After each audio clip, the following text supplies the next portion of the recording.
come for the festival, ya? This is where the fun begins. Star Wars or Star Trek? Which is better? In this video, I'll assess the venerable IP in two categories: character development and world building. In a subsequent video, I'll assess them in two other categories: plot and longevity, and render a verdict. I launched a Star Wars channel, so yes, I have a preference. However, I enjoy both IP. Wait, strike that. I enjoy both IP at their best. Recently, the pair nosedived with corporate activists at the controls, which, come on, corporate activist is an oxymoron. I'll eliminate the products of Kathleen Kennedy, J.J. Abrams, and Alex Kurtzman from my analysis. The IP definitely aren't at their best with such leaders. To reach an objective verdict, I hope to minimize bias while scrutinizing the twain. Can it be done? Set your blasters or phasers for stun, as I consider the GOAT in sci-fi entertainment.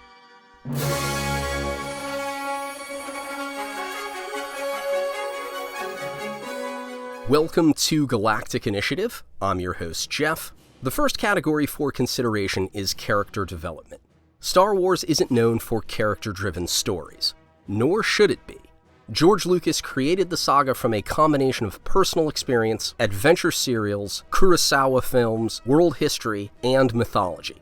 His parts were representations or copies of popular archetypes, and secondary to his visual narratives. The farm boy, the rogue, the princess. Enough development to be relatable and/or aspirational, not enough development to be nuanced or niche. A viewer could easily identify with a hero or villain for superficial qualities.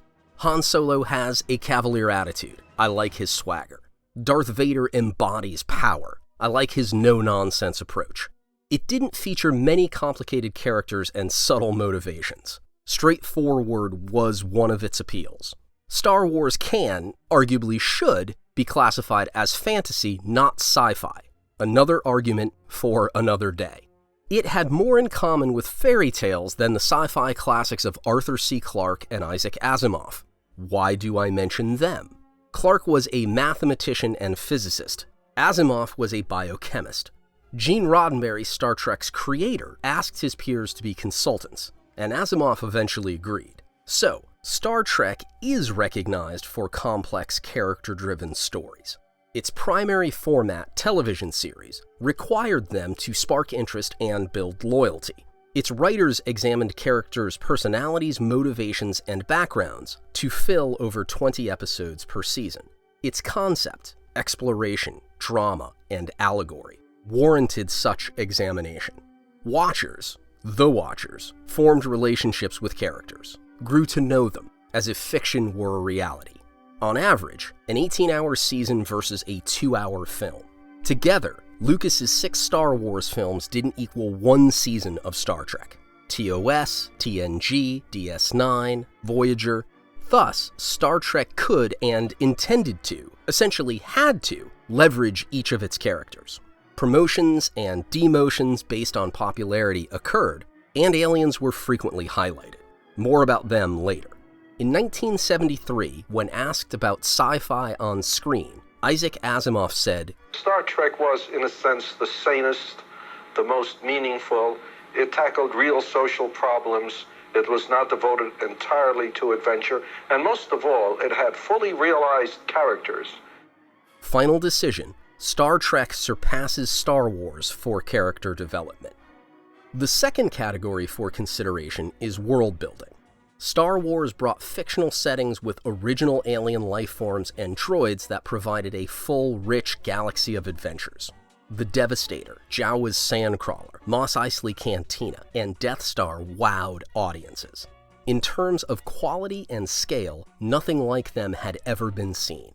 Moviegoers continued to enjoy novel backdrops and creatures with every installment. As he revolutionized filmmaking technology, Lucas widened the breadth of his productions. Revenge of the Sith, his final Star Wars film, visited Coruscant, Kashyyyk, Utapau, and Mustafar, each a unique context, and it teased 4 additional locales. The Clone Wars TV series enhanced the galaxy's fullness and richness with countless new surroundings and inhabitants, with varying dispositions, goals, weaponry, vehicles, languages, robots. Star Wars immersed viewers with its fantastic yet familiar lived-in milieu, an unforgettable journey of imagination through vision and sound. TOS broadened sci-fi with strange new worlds, new life, and new civilizations over a decade before Star Wars. Gene Roddenberry tapped into his experience as a pilot, police officer, and television screenwriter. Like Lucas, he loved sci-fi, pulp, and westerns. Unlike Lucas, he'd flown in combat, traveled the world, crash-landed multiple airplanes, patrolled the streets of Los Angeles, and negotiated with Hollywood studios. As a writer, his formative years prioritized acting and dialogue. Motion pictures were a means, not an end. He concentrated on scripts, pitches, and pilots.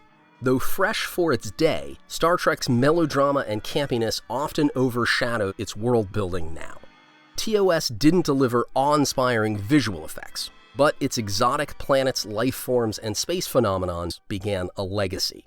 Following Star Wars' success, Star Trek launched a series of films with better production values. Never equal, but improved to the level of suspending disbelief. TNG greatly expanded the lore with more environments, species, and cultures. By the conclusion of Voyager, fans had an impressive galaxy with known and unknown regions to contemplate, hundreds of aliens and celestial bodies. In the latter, over 60 start with the letter A. In the former, Vulcans, Klingons, Romulans, androids, Ferengi, Q, Borg, Bajorans, Changelings, Cardassians, Talaxians, a menagerie equal to or perhaps greater than that of Star Wars for its narrative importance. Data, Quark, Seven of Nine, Neelix, but above all, Spock and Worf. Their key roles enlarged and embellished their creators' fictional sphere of activity. Final decision. For world building, Star Wars versus Star Trek. Tie. No clear winner. Both IP excel in different ways. Star Wars like a gallery of Promethean art, and Star Trek like a string of clever novels. Part 1 of my assessment, Star Wars or Star Trek, has come to an end. To render a verdict, I'll consider 4 categories. With 2 down, Star Trek leads Star Wars.